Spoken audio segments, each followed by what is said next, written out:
Go. Welcome, everybody. This is the DVMUG Zoom meeting. It's Tuesday, June 13th, 2023, and we have a special guest today with Jason Snell with his annual WWDC report, fresh from last week. So go ahead, Jason. All right. Yes, I got to spend a few days in Cupertino.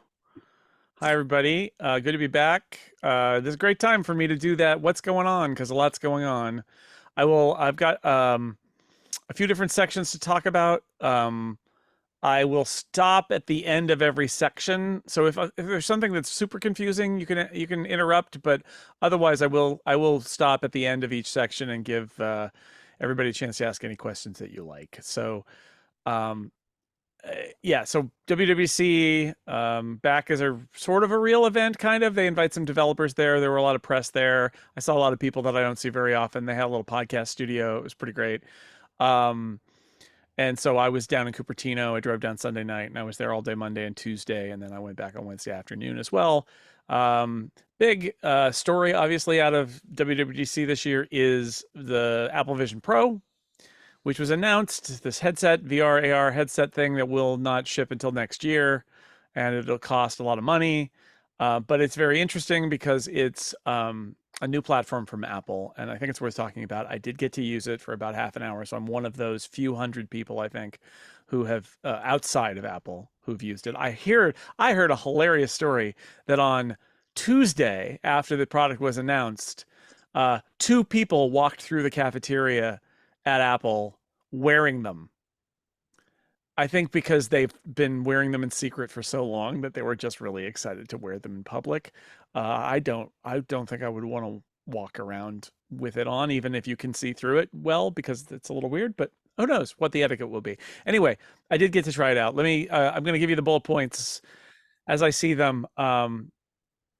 It's, the front part of it is this amazing kind of dense bit of hardware. It feels like sort of like a couple iPhones kind of mushed together in some ways to create this. The whole thing is 1 pound, but most of it is concentrated in the front. It's aluminum and glass. It looks very Apple. This thing has 3 OLED displays. It has 2 displays inside that are more than 4K, one for each eye. Just an idea of the density, 64 times the density of the iPhone's Retina display. So it's a 4K. If you can imagine a 4K TV that's like that big, that's what this is. They're Sony displays apparently. And then there's a front display that is clever because so what Apple said was they want to let the people who are around somebody who's using this product know that they can be seen by them. Via the cameras on it. And so when they can see you, you see them. Now, the problem with that is, how do you see somebody? How do you put up the image of the eyes if their eyes are covered? The answer is that there are cameras inside, but that they're also doing sort of like a lot of sort of sensing. And from there, they are constructing basically like a 3D model of your face. And they use that for FaceTime, but they also use that for that display. What they also said is the display on the front of this thing, if all you do is have a screen and all it has is one image, it looks fake unless you're looking at it straight on. So what they built is a lenticular screen. And what that means is that if you've ever anything like a baseball card or a like a DVD cover or a bunch of things like that, where there's a something that is a little bit kind of textured, and if you move it or you move your head, it like changes or looks a little 3D. It's like a kind of a fake hologram. So they're using that kind of technology, and what they're doing is they're not rendering sort of like one version of your eyes straight on. They're rendering it sort of like over here, over here, over here, over here, and over here, all in real time. And then the lenticular piece means you only see one of them based on what angle you're on. And the idea there is that they've actually engineered this thing to this level so that if you're near somebody, there's the illusion that you're seeing right through as if this thing was transparent to their eyes. And Apple, so that's a lot of effort for a lot of technology for something like that, that seems like it's not core to the product as a user. And I would say that there is this aspect of what Apple is announcing here that is Apple declaring its philosophy about this product. And that philosophy is that they don't want it to be a product that is just fundamentally something that cuts you off from the world. And they know that people will view it that way. So by doing all this work on that exterior display, they're trying to make it, one, I think, disclosure. Yes, this person can see you. I think that's important. And two, you can essentially make eye contact with them. You can see them, they can see you. And that philosophy is throughout the product. Even if you're in a completely immersive environment where everything around you is not the real world and somebody is looking at you and is approaching you, they kind of break through and like they're stepping kind of out of the mist and into your field of view. Which, as somebody who's used other headsets, that's one of the things I hate about other, like the MetaQuest 2 is what I have. And I've used a PSVR before. I hate the fact that I can't, there's, short of stopping and toggling into an exterior view, I don't know if anybody is nearby. I don't know if my wife is standing in the doorway saying, it's dinner time or whatever, right? I don't know anything about that. And Apple doesn't want that to be the case with this product. So they put a lot of effort into that. Among the other things that are packed into this like technology slab that they've got here, it's 12 different cameras, 5 different sensors, including a LiDAR sensor and a true depth sensor like you'd find on Face ID, 6 different microphones, 2 what they're calling spatial audio pods. They're little speakers that they live right above your ears. The idea there is that you can hear your surroundings, plus you can hear the spatial audio from there. So they really want you to have this idea that you're mixing reality. You can hear your room, and then you hear things that are happening in the headset as if they're happening from a particular place in the room all together. They even do with FaceTime. The FaceTime call I had, I was in a room that was a fairly close room and there was room echo, and it processes the audio of the person I'm talking to make it sound like they're in the room, including the echo. And I asked them, if I did this call outside, would the echo be gone? And they said, yes, it would. They actually are trying to, again, amp up this illusion that everything is in place with you, and they're using a lot of technology. There's an M2 processor in here. There's a new processor called R1 that is a real-time processor. The idea there is that if you've ever had any computer, we've all had this hiccup where it's like it pauses for a minute, it stutters for a minute, it jitters for a minute. Imagine reality doing that. It's a bad idea. So they built this chip so that even if the higher level operating system has a pause, that when you're looking around and moving up and down, that stays smooth all the time. You usually see real-time operating systems in things like cars, because your car also cannot have a software hiccup impact how it reacts. It needs to be working all the time. And this is what they've decided to do for this headset as well, to make sure that you're always having that feeling of smooth kind of like motion. If you look somewhere, your field of view moves exactly as it should, and it doesn't kind of like stutter or hiccup, which would make it not great and probably make people sick on top of it. The materials behind the slab are, I think Apple's really trying to go for a soft, humane kind of like a comfy feeling. The rear strap is elastic, but it's this woven fabric. It's actually kind of pillowy. It's very high quality. Apple spent a lot of money on that. It's really nice. And then there's also an overhead strap you can use to keep it from, to spread that weight. You basically want to spread that weight out so that this thing, if you're wearing it, it is not weighing you down and making you tired and making your skin uncomfortable. There's a thing called the light seal. This is, they're going to have it in a bunch of different sizes, although right now they have a limited number. The light seal sort of snaps into the front right behind the slab of technology itself. And this is the thing that actually makes contact with your face. So they've got those sized differently. And the way they actually find your right size is that the Apple Store app will scan your face like Face ID. And then it'll say, you want this size. And so when this goes on sale, that's how people will be able to buy that custom. It's not a custom piece for them, but it's a sized piece, sort of like choosing an Apple Watch band, that kind of thing. There's a little bit of complexity there. And then if your eyes need vision adjustment, they have a deal. It's actually very similar to what Meta has done with the Quest. You would get lenses, they snap in, you would give your prescription to whatever company is selling the Zeiss lenses, and then you magnetically attach them to the lenses on the Vision Pro, and then you can take your glasses off and use it and see it clearly, which I did, and it totally worked. And there's a battery pack. It's external. They didn't want it weighing down your face. So it's a little sort of like an iPhone charging brick that comes off the back of the headset. You put it in a pocket, you put it beside you. And then if you want to go essentially tethered and use it forever, you just plug USB-C into the battery pack. It recharges the battery and it will power the device. Running behind all this stuff is a brand new platform for Apple. It's called Vision OS. It's very similar to iOS and iPad OS, although I would say that it's a little reminiscent of Mac OS too. There's a whole Apple OS family going on inside this new platform, Vision OS.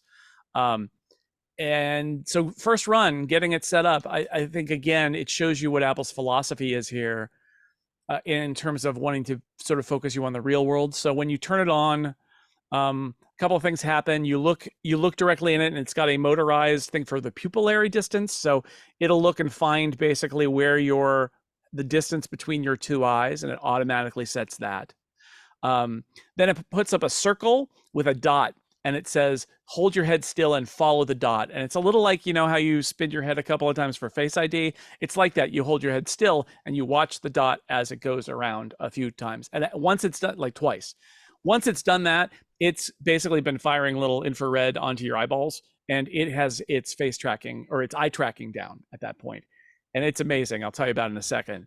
Then the last step, and this is the one that I actually thought was kind of funny, is it has you put your hands up, because everything is done by hand tracking, and it wants to scan your hands and go, okay, I recognize those hands, and you put them up, and it makes a chime, and then it says something like hand scan complete or hand. It just made me laugh. I thought, what are we even doing here that I'm doing that? But that's how you do it, and then it drops you into reality. It drops you into where you're sitting. You see the world around you. And I think this is a fundamental thing, again, about Apple's philosophy with this product, that even though it's covering your eyes, they're passing through the real world, and they want that to be the default start. They want you to start in reality. And if you want to choose to turn your back on reality at any point, you can do so, but it's your choice. And that's in contrast to something like what really I think most of the other VR headsets do, certainly what the Meta Quest does, where it drops you into a virtual world right away. And you may be able to pass through, but it doesn't start you there. Apple says the primary use of this thing is overlaying stuff on the world around you, not on cutting you off from the world entirely. And that pervades throughout the device. The quality is really good. It's not the quality of reality. Reality is higher resolution than two 4K displays, okay, but it is pretty good. That keeps the perspective of your eyes. You could literally kind of do this and lift it up and put it back down, and it's not coming from a weird place. It's stereo, so you're seeing in 3 dimensions. You're seeing the room that's around you. Definitely, it was maybe a little warmer light. I think they've got some white balance stuff to do, but like, it basically looked like I was sitting where I was sitting, and there was no lag. And so it starts with reality, and then you go from there. If you want to drop out of reality in various points in this, there's a digital crown that's sort of right, like the Apple Watch, that's right above your right eye, and you can turn it, and basically you can turn it to leave reality behind you, but that is your choice. And you can dial it so it's sort of like 180 degrees, or then it can creep around you until it's completely surrounding you. Pressing on that digital crown brings up a little app interface. It's little round app icons, very familiar, very iOS-like. I'd imagine, I didn't have any ability to use voice control for this, but I would imagine that voice assistant Siri is going to be able to bring stuff up and control this device as well. I think it's not ready because we didn't see that. So here's the amazing thing about this. The user interface is spectacular, but what surprised me about it, it's also very computery. They are using their knowledge of the Mac and the iPad and the iPhone. I kept thinking in the first few minutes of using it, I kept looking for the pointer, right? Like the mouse pointer or the circle on an iPad. And you can, depending on what interactions you're doing, you can use your hands to do it. But the thing to get at here is that what they've done is they've made the eye tracking is so precise that where you're looking is your pointer. There is no other pointer. There's no, like on the Meta headsets and some of the PlayStation headsets, there's like a laser beam that's coming out of a your hand or something, and you're using that as a proxy for the pointer. On this thing, whatever you look at is what you're pointing at. It's that, and once you get past that, it becomes very easy. And then there are gestures. So the click tap gesture is bringing your thumb and index finger together, and it doesn't have to be up here. It doesn't have to be in your field of view. The headset's looking all around you, so you can just leave it on your lap, leave your hand on your lap, and you do this while you're looking at something, and you've clicked on it, and that's it. And it's very natural. And unlike iPhone and iPad, where the touch target is very large because we've got these big meaty fingers that are large, much more precise with vision. So the close box at the bottom of a window, and this thing does have windows, they're just in space, is a little circle, and then you look at it and it turns into an X, like on the Mac, and then you do that, and that's it. You literally look, tap, done, and it's closed. And you can again tap in your lap, wherever, it doesn't matter. It's you just lean back and do it. And all the other gestures feel really natural too. If you want to scroll, you bring those two fingers together, and then you go move your hand up and down. If you want to swipe, it's bring the fingers together and move your hand left or right. It's just very natural. You can even imagine something like a drag and drop is, you're not drag and dropping with your eyes. What you're doing is you're looking at the thing you want to drag and drop, and then you pick it up by tapping the fingers together and holding them, and then you move with your hand, and the object moves to where you want it, and then you drop it by letting go. And it's that simple. In fact, my favorite gesture of the entire experience was moving windows around. There's a little rectangular item at the bottom of every window. It looks like the little status symbol at the bottom of an iPhone, that you flip open in order to open your iPhone. It's at the bottom of every window. You look at it and you do this, and essentially you've grabbed that window, and you put your thumb and finger together, you've grabbed the window, and at that point you can just move it wherever you want with your hand. You can just say, I want it over there, a little further back, a little closer to me, a little further back. And when you get it where you want it, you just let go, and then it stays there. That's pretty great. That was, I think, clearly they've spent 5-7 years with some of their best interface designers building a computer interface for this thing. So I was very impressed by that. The way it's going to work, so there's a main shared space. The idea there is this thing will run iPhone and iPad apps unmodified. Developers can update them, but they will even run unmodified as little windows that you can place around wherever. And they will all work together. App developers will also be able to create basically their own space. And the idea there, it's still where you're sitting or standing, but all the windows belong to them. It's kind of like full screen mode on the Mac almost. And then there's an immersive mode that developers can write to. And that's where you will see things like games and other experiences like that, where they just take over everything. And instead of reality, they're painting the whole everything around you. But that's like the third option. So the main two options involve you being wherever you are, but you don't have to be there if you don't want to be there. And also 3D means things like, if you want to take an app and lay it on the table, you could do that, which is weird, but you could do that, or the floor. All those things are possible, which is pretty wild. So I did get to spend half an hour with this. I think the hardware is very impressive, just as a technical, all those cameras, the processors, it really did look good. There was no lag. I didn't get tunnel vision. I felt like I had a real field of view. I didn't ever forget that I was using a headset, but it was a pretty close to one-to-one simulation of reality. And the benefit there is that I'm seeing the world, but I'm also seeing all this windows and things that are not part of the world that only I can see.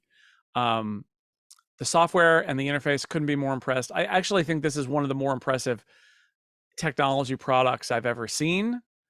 The big question is, who wants it, and when, and why, and how, and who will pay for it now, and who will pay for it in 5 years. And I do think Apple is playing a very long game. They have been working on this for 7 years. I honestly think it's really important that they're going to ship it, because I think the truth is that all of us are now reacting to it and saying, oh, but what about this? And but what about that?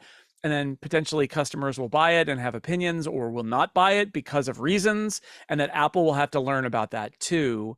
I feel like, at some point, I mean, what did Steve Jobs say? Real artists ship. I mean, at some point you have to ship, or I've heard a lot of people say no battle plan survives contact with the enemy.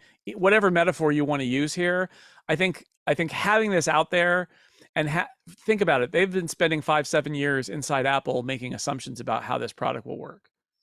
And while I think they've made a lot of really brilliant moves here, in the real world, it's going to be different, right? They're going to be things that they, like when the Apple Watch came out, they're like, oh, everybody's going to want to send their heartbeat to each other. It's like, no, that was not true. And somebody had to learn the hard way. And some of this stuff is going to teach them the hard way. But I feel like there are two stories here. And one is, what's the technology? And I could not have been more impressed, really.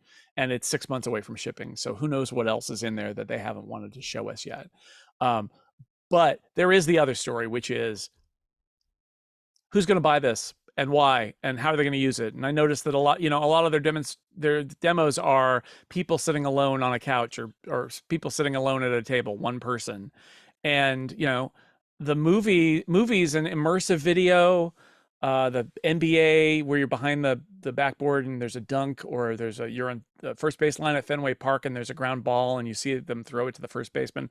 Like, the potential here for entertainment content, that like you're at a concert and you're really there, you're at a ball game and you're really there. There's a lot of potential here that is amazing, but it is worth asking. Like, I usually watch baseball games and my wife is with me, or we usually watch movies together and TV shows together, and this is a kind of solitary product, and I wonder, I might end up using it more at my desk in my office where I work alone than for the entertainment stuff that it's so good at, because in those scenarios I'm generally not alone.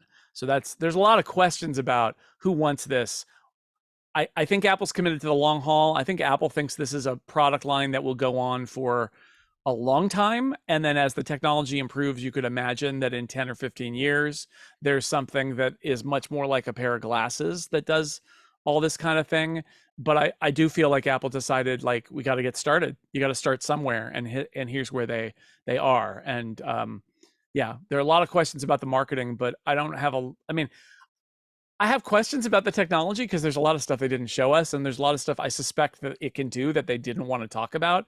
But what I saw, I was very impressed by. I think that this is a really good reflection of Apple being a company that can design its own chips, can build its own hardware, is really knowledgeable about sensors, has a lot of smart people doing machine learning, and a lot of people who've spent a lot of time doing UI design with the Mac and the iPhone and the iPad.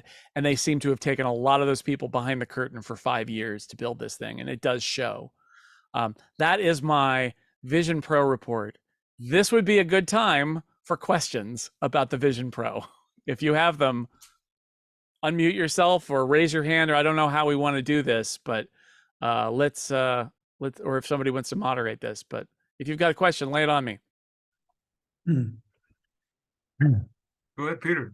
Yeah, I have a question, Jason.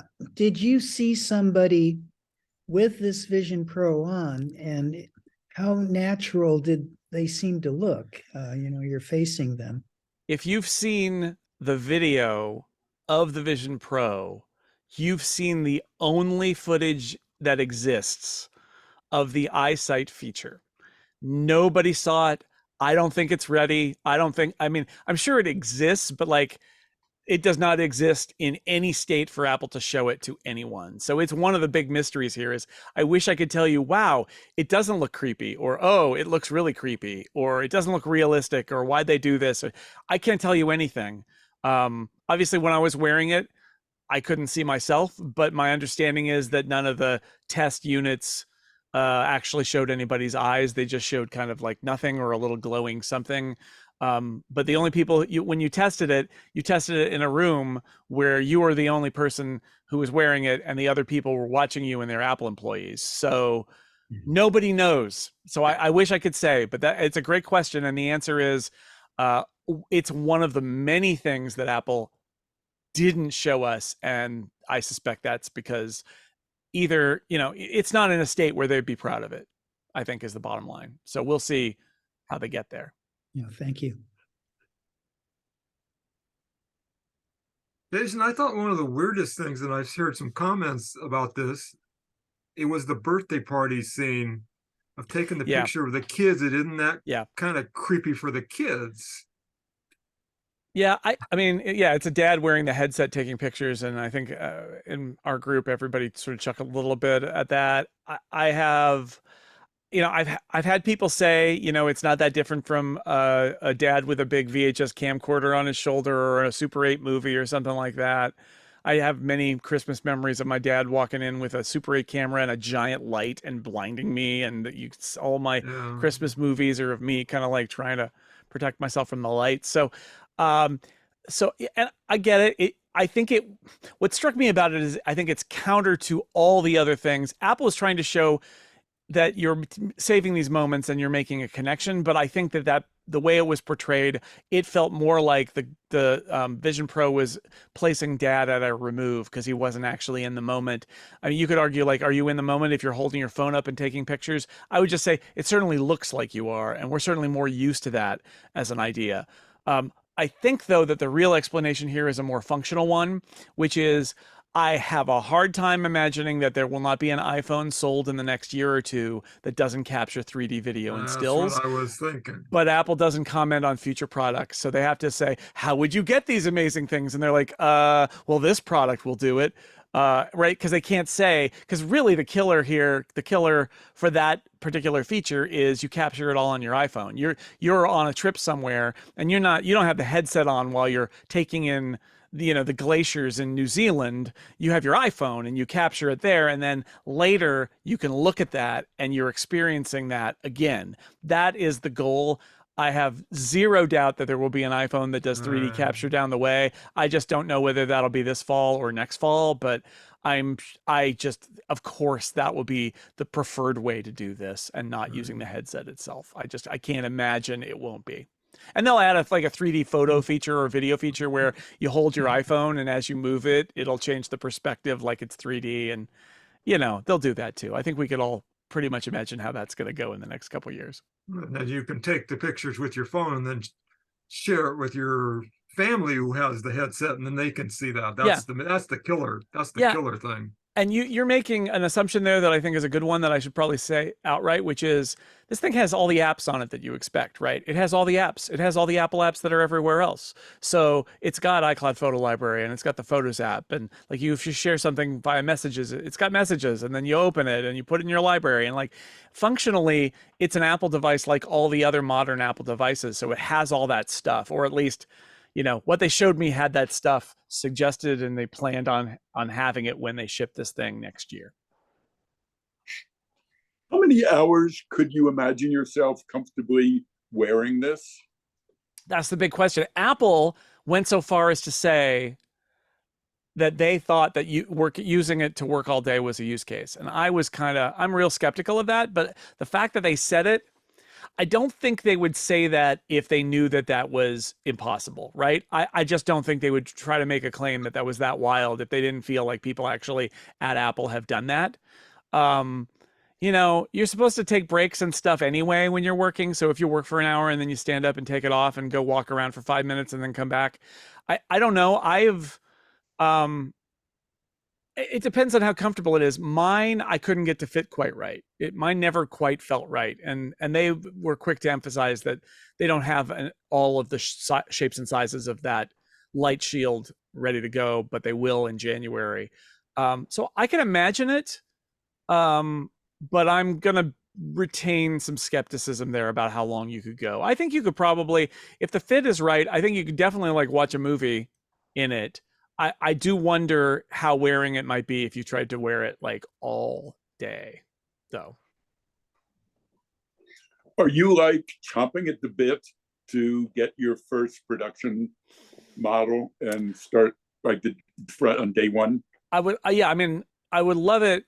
It's my job. So on that level, it's well, that'll be great. But I have to admit, and I've talked to a lot of people who went through that process last week who had said it is I would try it again now if they would offer it, right? If they would say, drive down to Apple Park tomorrow and we'll put you through that same thing again, I would do it again because it was really fascinating. And I'm sure I missed a lot that I would, because it's just kind of overwhelming. I remember when I saw the iPhone for the first time, I got a briefing a day or two after it was announced, and they expected me to be asking them questions while I was holding it in my hands, and it was very difficult to do that because I'm like sitting there and it's warm in my hand and I'm scrolling and it's this high resolution screen, and then I would be like, oh yeah, right, Jaws, when's this going to be available? And it was a little like that where I was kind of a little flabbergasted. I like I said, I think it's okay to talk about, would anybody want this?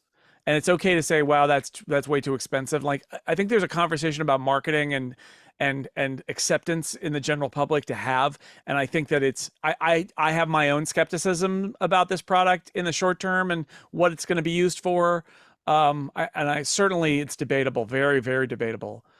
I don't have any doubts on how impressive the hardware is, right? And that's sort of like, from a pure tech enthusiast standpoint, I think this thing's going to be amazing. It's priced amazing, right? Like, I mean, it's not cheap, but it looks like it's going to be pretty amazing to have that experience. So would I be buying one anyway? I don't know. I mean, I'm in this business for a reason, probably, but hopefully I will first have Apple, call me and say it's time for the review units to go out, and I'm hopeful about that at the very least. We'll see. Early next year, US only.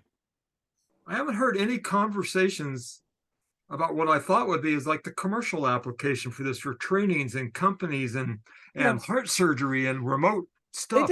They did a little bit of that. Microsoft did that with HoloLens, and there is an audience for that. Microsoft sort of AR product is kind of targeted at that, and they've scaled that back a bit, just as Meta has scaled back their plans in this, and then Apple comes just rolling in and doing this. They showed me a demo with Freeform that was interesting, where there's basically the Freeform app, but somebody put a 3D model in it, and there's a 3D model, and it's actually 3D, and and you can see the depth, and you can zoom it in and move it around, and there are definitely industrial and commercial and educational applications for this thing. There's no doubt. I think Apple didn't want to emphasize them, in part because like they wanted to get people excited about the things that they were excited about that this thing does, that maybe they feel like it does better than anything else. I think some of the enterprise and business stuff, I don't know why, but I think the fact that HoloLens has sort of done that already, so it's kind of treading on existing ground. The fact that it may be not as exciting, and maybe also that they don't have good demonstrations of it right now, so they didn't include it. But I think you're right. There's certainly, I mean, Microsoft has shown there is definitely an appetite for having, the ability to see human body or a 3D modeled part, or how to fix a car, or anything like that. Yeah. 3,500 sounds like a lot of money until I think back on what I've spent on Macs in the past, like the Quadra 950. Once I loaded it up with RAM and the drives back then, it was much more than this. So this is the equivalent. Even the original Mac, certainly the Lisa, but even the original Mac in today's dollars was very expensive. And we're so used to computers on other devices. Like the fact that you can get an iPhone for under $1,000, and the computing power that's in that thing and the display on that thing, it's actually kind of remarkable how cheap it is, considering if you're anybody who lived through the early days of the personal computer, where it really hurt. They cost a lot of money. And this is like that, right? They packed in, this is hardware. Like I read that Sony won't even make more than they can't make more than about 800,000 of those little 4K displays a year, which means right there, there's a hard limit of 400,000 units in a year of the Vision Pro if Apple buys all of them in year one. So, Apple can make stuff happen, but like we are talking about expensive equipment, cutting edge stuff, first application for some of this stuff. It's very similar to the early personal computing days, when it's a new era, and the early adopters felt the pain of the cost of those things, for sure. I'm sure Apple would love a future where you can get something like this in 15 years for $1,000, but it's going to be a while. We got Uh, somebody in the chat. Is there a question in Oh. the chat? Lee had his hand up there. okay. Yeah, it seems this particular rendition is very personalized. If it is corrected for your lenses, there ought to be in the future a means of inserts or something so you can be shared with family or friends. Yeah, so the lenses are magnetic, the lens correctors. So they basically magnetically snap on. So you can take them off. So you could use this with something else. I think the big question is the software.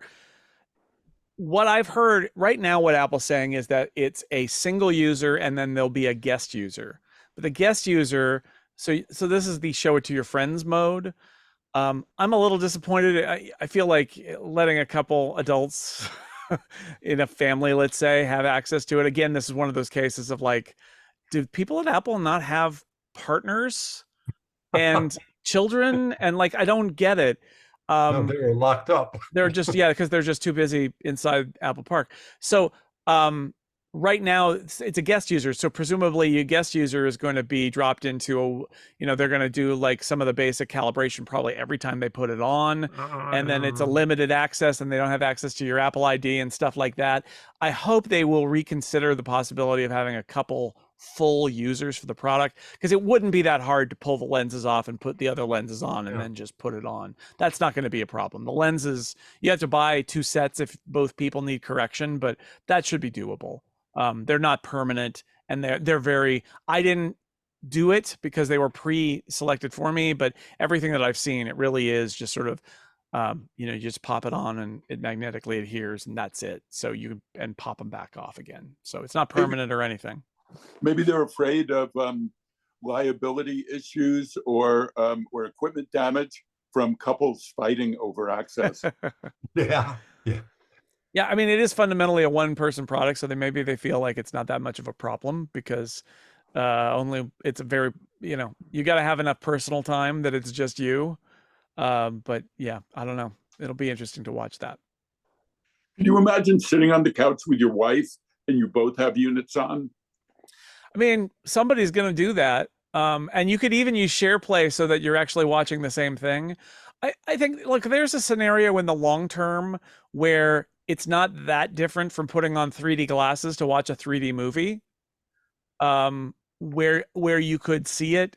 It feels like it's going to be a while before that is remotely a real use case. But I will say, like, the prospect of watching a big 3D movie in a virtual movie theater using SharePlay with some of my friends who are not nearby but are scattered all over the world, and we all can chat with each other, like speak, and we're all seated in the movie theater together watching the movie.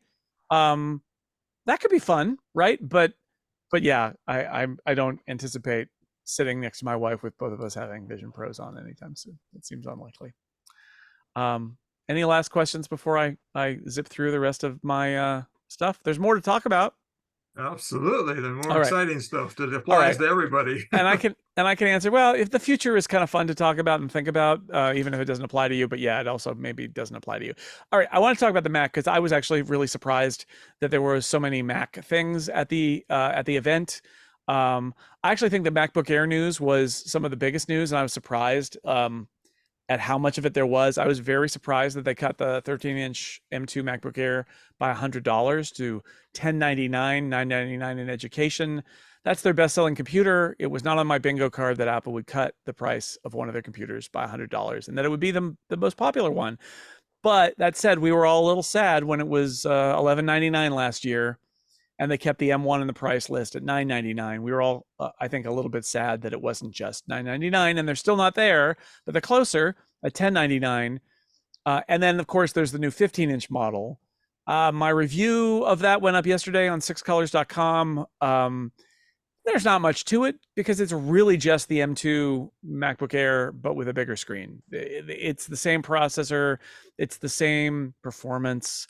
The real difference is the starting price is $200 different. The real difference is $100 because the $1099 13-inch Air, if you don't know, it's got 2 fewer GPU cores and it's got the cheaper charger. It's like it's less in order to get it to be $1099. If you spec the 13 and 15-inch Airs the same, only $100 price difference. So the 13-inch starts lower, but once they're the same specs, they're actually only $100 different. And I think the 15-inch is going to be huge because there are a lot of people who like 15-inch laptops. Apple believes there are a lot of Windows users who've been using 15-inch laptops who are going to look at that Air and think, oh, say now, that's very interesting, right? And they're going to get some switchers, especially if they're already iPhone users.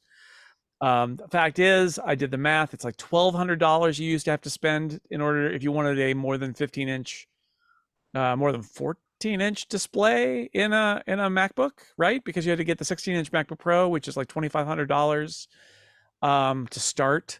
And the fact is, it's a great computer, but there are a lot of people who don't need any of those things. If all you want is a bigger screen, that's all you want, the 15-inch MacBook Air will do the job. So I got one here. It is, I mean, unfortunately, all I can tell you is it's just the same as the 13-inch. It's just bigger. Otherwise, it's exactly the same. I love my 13-inch M2 MacBook Air. This is just like it, except you pick up a little bit of weight in order to get a bigger screen. Battery life is basically the same. Processor's the same. If you want a bigger laptop, if you've always felt like your 13-inch MacBook Air was a compromise, or you bought a MacBook Pro but it was overkill, it's going to be really popular, and it looks like it's going to be a really great product. And it's out. I think people are getting their orders even now. So it's out now, which is also surprising. And then the other surprising Mac news was the Mac Studio and the Mac Pro. I'm a big Mac Studio fan. I actually own a Mac Studio M1 that I bought last year. I love that Apple has, between the Mac Studio and the Mac Mini, has now this kind of perfect compact desktop Mac lineup where you can get an M2, an M2 Pro, an M2 Max, or an M2 Ultra. Any of the 4 M2 chips, they're all available either in the Mini or the Studio, and the price just kind of goes up as you go up. So there's sort of something for everyone if you want a desktop computer. The other thing I love about the new M2 Studio is that the M2 Studio with Ultra has not, so the M1 Studio with the M1 Ultra was the fastest Mac, in Apple Silicon land, at least. The M2 Ultra Mac Studio is now tied with the Mac Pro. And this is a thing that I think is really funny, is functionally the Mac Pro and the M2 Ultra Mac Studio are identical in terms of CPU and GPU power. They're the same because they use the same chip. Apple Silicon, if you've got a device run by a chip, it's just as fast as every other device run by that chip. An M2 iPad Pro, an M2 Mac Mini, an M2 MacBook Air, they're all the same, really. They're pretty much all the same. And this is true with the M2 Ultra. The only difference is that the Mac Pro is huge and more expensive and has lots of slots for like IO cards, and it's got more Thunderbolt ports. And that's it. But if you don't need slots and you don't need those extra Thunderbolt ports and you don't want to spend all that money and you want the fastest Mac that money can buy, you can just get a Mac Studio, and it's little and it sits on your desk, and it's a Mac Pro, but in a little tiny compact package. At some point, maybe there'll be a new Mac Pro that uses M3 or M4 or M5, and there'll be like a extreme or mega version of the chip that's got, the rumor is like they've tried to do it so it's like 4 connected together, because the M2 Ultra is 2 M2 Maxes put together. Maybe, but for now, Mac Studio is still the champ, tied, but still the champ. And I think that that's really great. So, and of course, if you're a Mac Pro user who used to do things like add RAM or graphics, it's Apple Silicon, so you can't. That's like a fundamental thing about Apple Silicon, is that the RAM, the graphics, the CPUs are all integrated together. They share the pool of memory. They share the cores. It's not expandable. Maybe that'll change someday. I wouldn't put money on it, because this is how Apple is able to get the performance out of these chips, is by having, this is their system for doing that. And so the days of throwing in a graphics card or throwing in some more RAM later, I think, are over. But you can add lots of storage, lots of fast networking, and I'm told that people in audio and video who are professionals, being able to consume just huge video streams or huge audio in and out, record a whole orchestra, stuff like that, that's what they use those expansion cards for, and the Mac Pro will still do those things.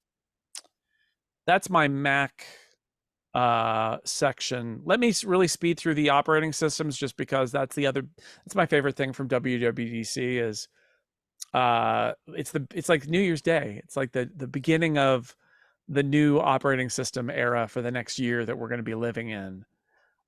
Overall, not as big a year because Vision Pro, I think, and Vision OS, I think people have been working on that for the last year, and less on the other stuff, but still not without new stuff. Widgets are going to be going to have a level of interactivity that they haven't had before, where you'll be able to tap on items and things will change. And it's not entirely clear what all the rules are going to be there, but you should be able to do some basic interactivity in widgets. The password manager now lets you share passwords with other people, not just your family, but literally anybody you want to share passwords with, which is a very nice feature. A bunch of improvements to messages, reply with a swipe on iOS, a button to scroll back up if you've got a very busy group text, scroll back up to the last place that you read, which is a really nice feature. It's going to be easier to insert a photo or take a picture with the camera. And they're doing more stuff with stickers, but I think the most interesting thing there is that every emoji is now a sticker, and stickers can be tapbacks, which means that if you use tapbacks in messages, which I actually really like, but there are only like 5 things you can respond with. Now you can basically respond with infinite things, and that will be more fun for tapbacks. Great PDF stuff. PDFs sound really boring, but I'm sure all of us have dealt with that thing where somebody sends you a PDF to fill out and preview doesn't open it right and the form doesn't work. They've used machine learning to basically do form analysis on PDFs, but it even works if you take a picture of a form and open it. It knows it's a form. It puts in the form fields. You can autofill. And it also, you can put a PDF in Notes and share that note with somebody else. And then you can open it and you can both like mark it up, even with like Apple Pencil on iPad. And as somebody who tried to do that with Freeform last year, did not work. I'm looking forward to this because I have actually done puzzles with friends of mine on the East Coast, and that I thought, oh my God, we could do puzzles on paper using Apple Pencil. It'll be great. And it didn't work, but it will work this fall. So I'm looking forward to that. Notes got a big update. You can link related notes to each other. So you can have a link that you tap on in Notes and it takes you to another note, which is really cool. Reminders also got an update. They're going to do shopping lists now. So if you have a shopping list and you add an ingredient, they're sorted by where they are in the store, which is nice for the built-in app. I use a third-party app to do that. So I think that's pretty cool that Reminders added it. Autocorrect is being overhauled on all the platforms. They're using a transformer model, which for those who don't know, ChatGPT that everybody's talking about, that's a transformer model. It's the T in ChatGPT. So Apple's using a machine learning based model. It will learn from your behavior, which is really good. And then the other thing it will do is it will suggest not only a word, but even a sentence if it figures out what you're typing. And if it guesses right, you just hit the space bar and it autofills. And my favorite feature of this is if it autocorrects you, I don't think I'm the only person this happens to. If it autocorrects you wrongly, you typed it right and then they changed it. It's so dispiriting to have to back up and then type it again. And then it might try to autocorrect it again. Well, with the new versions that are out this fall, it'll underline a thing that it's autocorrected and you can tap on it and your option is to revert it to what you typed before. It's good. So I'm hopeful. We'll see. Fool me once, shame on me. Fool me twice, shame on you. But we'll see. I'm very hopeful that this is a better and maybe even good autocorrect system across all of Apple's platforms. The health app came to the iPad. I think that's really great. I love my iPad, and I was frustrated that all my health data was only on my iPhone. Photos is getting some updates. They've got a new face recognition engine, so hopefully the people stuff will be better. I got to test that. Looking forward to that. It recognizes your pets, at least dogs and cats, which is also great because I always have to search for dog and then I have to scroll through like the dead dogs to get to the live dog. And it's like, no, I don't want to do that. I just want to see my current dog and not the other dogs. So don't make me sad. And then macOS, let's see what else. Widgets can be in macOS, can be out on the desktop, which is a great thing because I like widgets and I don't like that they're in Notification Center. We're all using webcams here for our video. Apple's webcam settings will let you choose a zoom or even a pan. So if you, I am amazed that they did this and I love it. I love it because I hate that you set up your camera and it looks nice, but you're like, it's too far away, or it's like a little off center. Like you'll be able to actually say, no, zoom in a little and then move it to the left a little in the software. They're going to give you those controls. Let's see what else.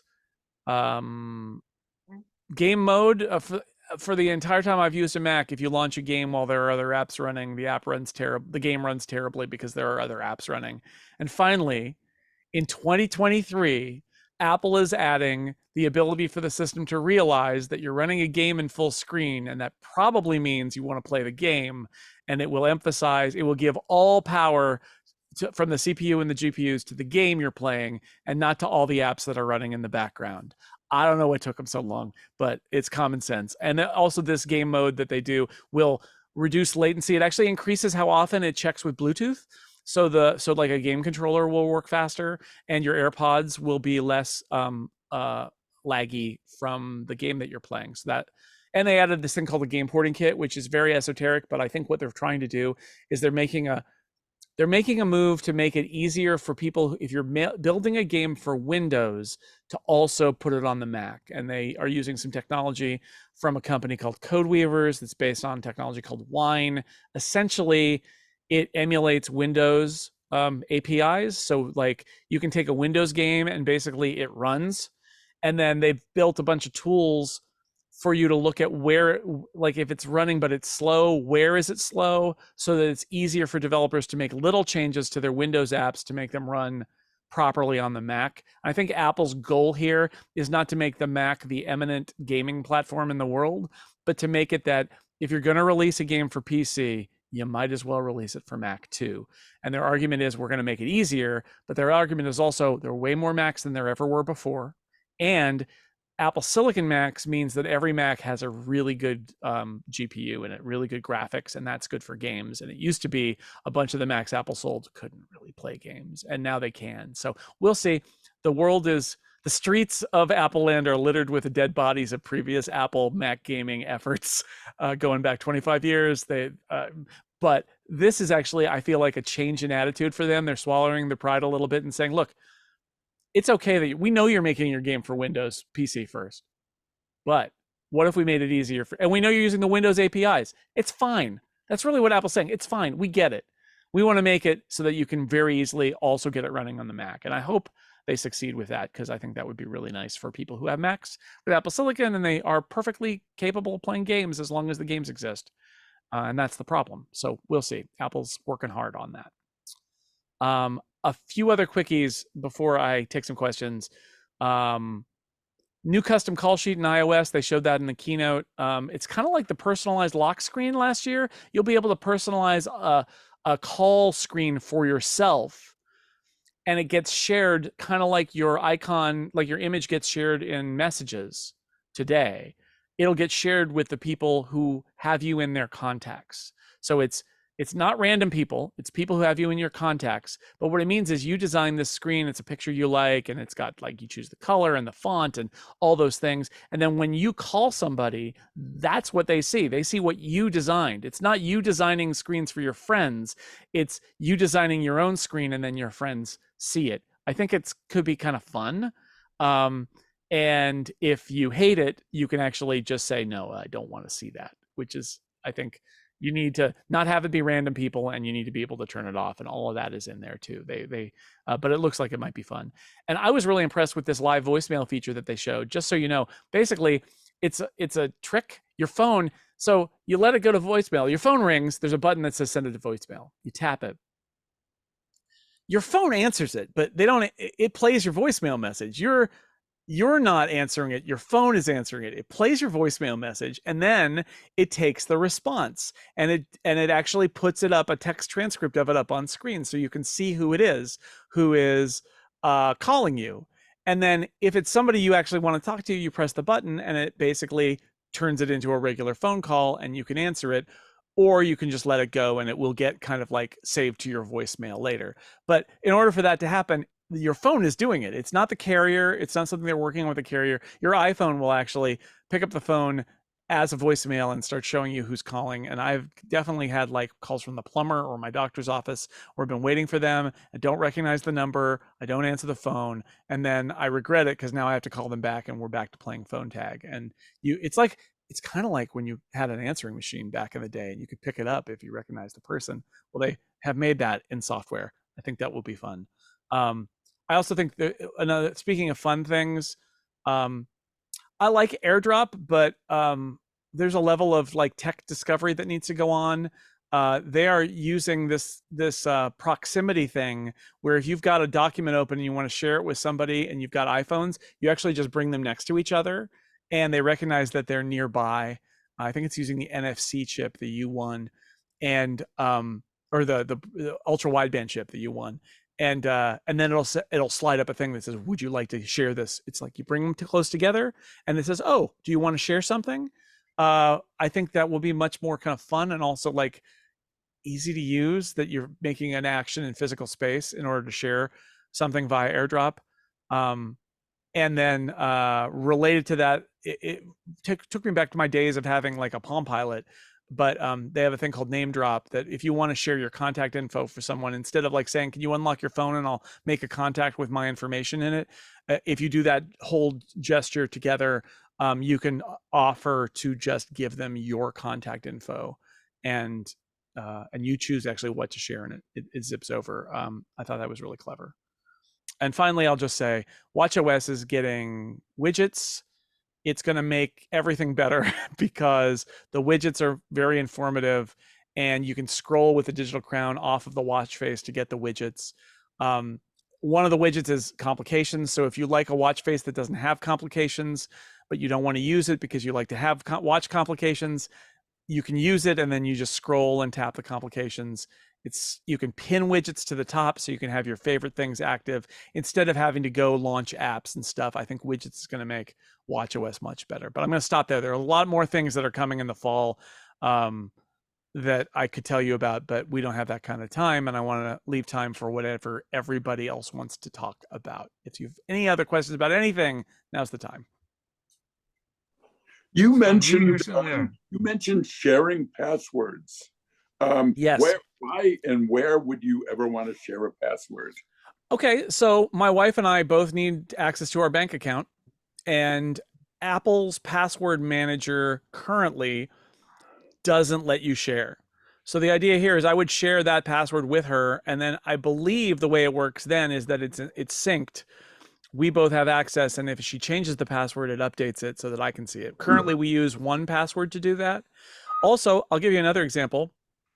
I have some shared social media accounts and website logins for people I am a business partner with, whether it's for a website we do together or a podcast we do together. And the way this would work is like, so if I do Upgrade with Mike Hurley, I could share our Mastodon login or our upload login to upload the podcast file when we're done with it. We actually have an editor who works with us on that. So we might share that with him. So 3 of us would have access to that password. That's the kind of thing where sometimes passwords, and this will work with the new passkeys thing as well, where they do need to be shared because there are multiple people who need to log in. So that's what it's for. Families is a great example, but it's not just that. It's families, business partners, people who are using a shared. You work on a nonprofit. I did that. I was on a board of a nonprofit and there were like 5 people on the board and we all needed to log in to the nonprofit's Twitter account so that we could post messages. And so it would be stuff like that. That would be a use case for that. I have one other question, which is going back to the Vision Pro. You mentioned that concerts, that being at a live concert could be really amazing. What would the sound quality be like then? Because you're talking about the transducers are near your ear, right? But they're on your ear. I would imagine for that you'd put in AirPods Pro and they'll work. Okay. They'll work with it. They didn't show that other than like on the airplane. The airplane's a good example where you really would need noise canceling anyway. And they, if somebody's sitting close to you, they will hear the sound coming out of this thing. It's not perfectly silent. It's not bone conduction or something like that. So yeah, in certain contexts, you would probably want to put in something like AirPods or AirPods Pro and use those instead because they're going to sound better for that concert. I want to try that with a concert. That would be awesome.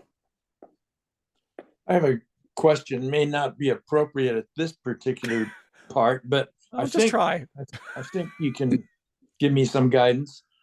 With the advent of Apple Silicon, I lost all my VMware stuff. Is there anything in the future that I can reclaim my Windows and Linux stuff? Yeah. Yeah. Yes, I think, but I don't know where VMware is. So the challenge is that I think what VMware and Parallels are doing, both of them, is they are not emulating Intel. They are running virtual machines that are running ARM, so Apple Silicon. So like I have Parallels and Windows 11 on my Mac Studio. But it's the ARM. So the way it works with Windows is you install Windows 11 for ARM, and it runs inside Parallels, but it runs full speed because it is an ARM processor. It's not emulating Intel instructions and translating them into the ARM processor. That's what Apple Silicon is. It just works. And then Microsoft has built their own version of Rosetta, essentially, that is code translation from x86 to from Intel to ARM. So their version of Rosetta, and that's what it uses. So what I think VMware and Parallels are not doing is like if you take an install of an Intel Windows or Intel Linux and try to run on an Apple Silicon, I think it won't work. But I think I think what you could do is install the ARM version of Windows and an ARM version of Linux and migrate. And I think that would work. And it's pretty fast. It's not like the old days of PowerPC emulating Intel where everything was terribly slow. And honestly, Microsoft's code translator, I don't know if it's as good as Rosetta, but it's pretty good. Like, nobody knows Windows performance like Microsoft, right? So they're the ones to do it. Somebody asked Apple about this, and they said we're going to leave that to Microsoft. Like, we're not gonna play that game. And I'm still hopeful that at some point here, Microsoft will actually allow booting into ARM Windows, and Boot Camp will come back for Apple Silicon because all the pieces are there. They just have to put it together. But you can now, legally buy a copy of Windows 11 for ARM and install it in Parallels, or you can even buy it as a bundle. And if VMware is not doing it yet, they will be doing it soon. I imagine that it's already possible, whether they have a formal bundle or not. So I think that's your best hope. I'm sure at some point somebody will do a proper like Intel emulator, but it's never going to be as satisfying. So you might want to look into can you emulate ARM and then migrate your stuff over? Of course, it's not going to be Windows XP or Windows 10 or something like that. It would have to be Windows 11. But I got all my stuff up and running in Parallels in Windows for ARM, even stuff that's just Intel, and it runs fine. I had read that the ARM version of Windows was not very good. Well, I'm sure there are PC snobs who say that. I could tell you I'm not a PC snub, but I could tell you it seems to work fine. I think there are not a lot of apps that are compiled for Windows for ARM right now, but like I said, Microsoft built a whole code translation engine that runs fine. I mean, it's like running it is literally Rosetta, except for Windows. And Rosetta is pretty good. And the thing is, the ARM processors are so fast that unless you're doing something that's incredibly taxing, like a very graphics intensive game or something like that, it's just going to run and be fine. And it does, and they both Parallels and VMware have their kind of coherence modes where you can have them you can be in a window, or they can all be mixed in with your Mac windows, which is weird, but you can do it. So maybe investigate that. Thanks. I'd like to ask about your camera setup. It looks like you're looking right at me. You have a camera right at your eye level or something? Yeah, so I have, so I'm using the studio display, but what I've got is I'm using a camera called the Opal, which it's very nice. It's like it's a webcam with like a smartphone camera in it. Now I bought this a few months before Continuity Camera was announced. So would I buy it today? Probably not. I'd probably just put my iPhone up here. But so this camera is right above, like you're right here and it's right there. So I've positioned it so that I'm looking right below it at the zoom window. So to get it to be close. but so it's sitting on top of my display. Oh, I see. It's hanging down and covering part of your top of your display of the window moved down. It's actually, I mean, if you want to see, so this is a studio display, so it does have a built-in camera. It's just not as good, and you can see where my Opal camera is because it's actually covering part I of see. the studio. I've got a dead center. So you're actually covering part of the zoom window. Well, no, it's covering the screen, so the zoom window. Oh, I see. The zoom window. If I switch to that camera, you can see that it's actually covering my built-in camera with a nicer camera. And they make for continuity camera. I will do this. You know, Belkin, I think it is, sells these things for desktops, and then there's also a laptop mount where it's a MagSafe connector, and you perch it on the top of your monitor, and then you can use your phone as a webcam. I'm using this Camo Studio, which allows you to do continuity camera, use the good camera on the backside of older phones and older Macs. Yeah, and Camo Studio is great. It works with continuity camera now, but it also, and any other webcam, but also if you've got an older iPhone, you run their app. And an older computer, Yeah, absolutely. The nice thing about continuity camera is that there's zero setup. It actually just, the phone turns on and is using the camera. Where Camo, you have to open it and you have to run the Camo app on the phone, and you've got to run it on the Mac. But when you do, you've got a really nice camera. So there are lots. Like I said, I probably would not have spent the money on this expensive webcam if I had known continuity camera was coming. But it's a nice camera, so I use it. I got it. I might as well use it. Keep my phone in my pocket. Any other questions about anything new or anything else? Anything in the chat? There's something. Did we cover that? Let's see. Well, somebody asked something about Excel. Was that Rick? Who was that? Sharon. Sharon, are you here? I think she said she just left. Just type what I want to do in the Mac Excel help menu, and it does it for you.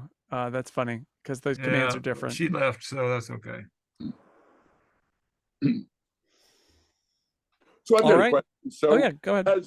Siri has always seemed to me a little disappointing as far as its machine learning abilities. I'm really wondering if this new transformer version, whether that's just going to be a real advance, or whether they're just grabbing the transformer lingo. Well, I mean, branding. The transformer model stuff is for autocorrect, not Siri. That's the problem. Okay. What's happening with Siri is the big question, and apparently nothing yet because they haven't announced it yet.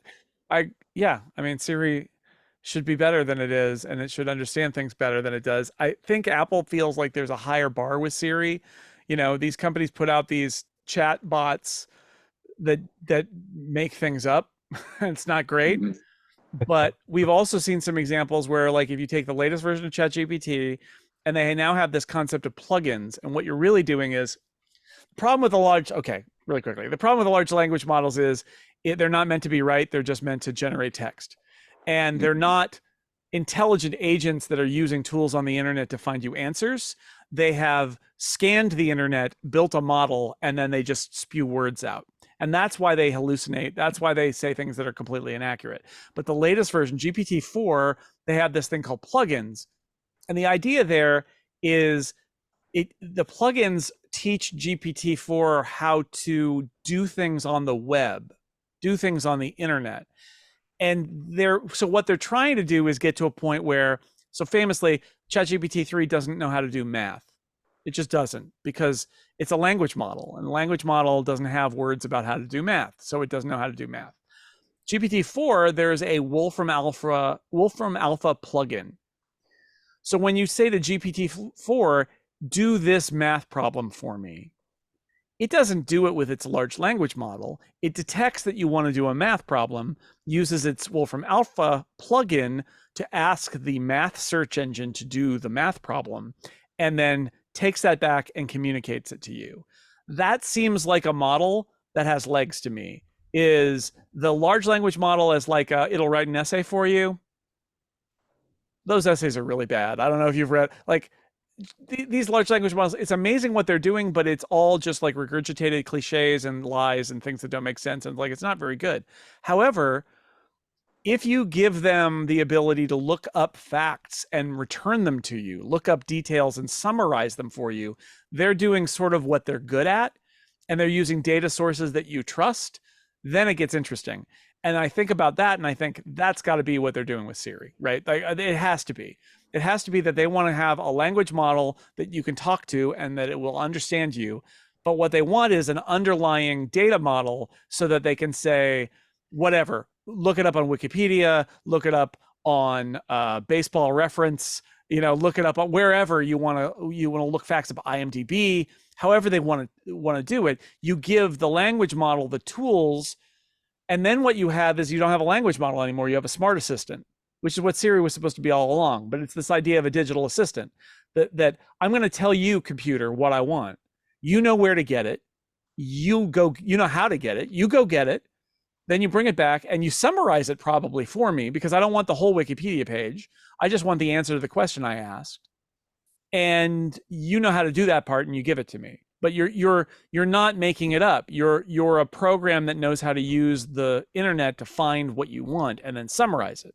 So I feel like Apple's going to get there. I don't know if it has to even be an operating system release. I feel like they could announce Siri 2.0 at any time. I think the truth is that they got caught a bit flat-footed by the rapid advance in language models. What they've said repeatedly, Tim Cook referred to weaving machine learning into everything they do. Last week at the talk show, Craig Federighi talked about this a little bit too, about how Apple uses machine learning all over its software. The vision stuff in Vision OS, where I'm looking and it's doing eye tracking and it knows exactly where I'm looking. Part of that is machine learning. They actually have a machine learning model about where the eyes are, it's a little fuzzy. So they use the machine learning to like get more precision. Machine learning is in like all these new features that Apple's rolling out. The question is like, but what about Siri? And I don't know whether they are late or they're struggling or what, but it's the great question, right? Because that's what Siri probably should be in the long run, is it should understand what we're saying and get us the answers we want and do what we want. And it doesn't do that right now. They're paying the price, I think, for being the first ones out the door with something like this. And now it's outmoded. And there was a story about how it takes them weeks or months to make changes to Siri. They have a writer's room where people actually write answers and they load them in. It's bizarre. So I hope they're fixing it. We have no signs that they are, but I think they've got to be, because it's Did not they acceptable. not even mention the word Siri in conjunction with the Vision Pro? Did they not? They never talked about I'm it. not. I don't think so. they might have, actually. I think they might have, but it was in passing and it was certainly not demonstrated anywhere. Right. But I anticipate that you will be able to do it. I think Well, somebody, it's gotta I read be- somewhere that somebody did actually dictate a URL in Safari and the Vision Pro in their demo, and it did work. So like that stuff is there. They didn't want to make it the center of it, but yeah, you could certainly see that there are probably a lot of cases where in the Vision Pro, you just want to Absolutely. say something, right? Just say it. Right.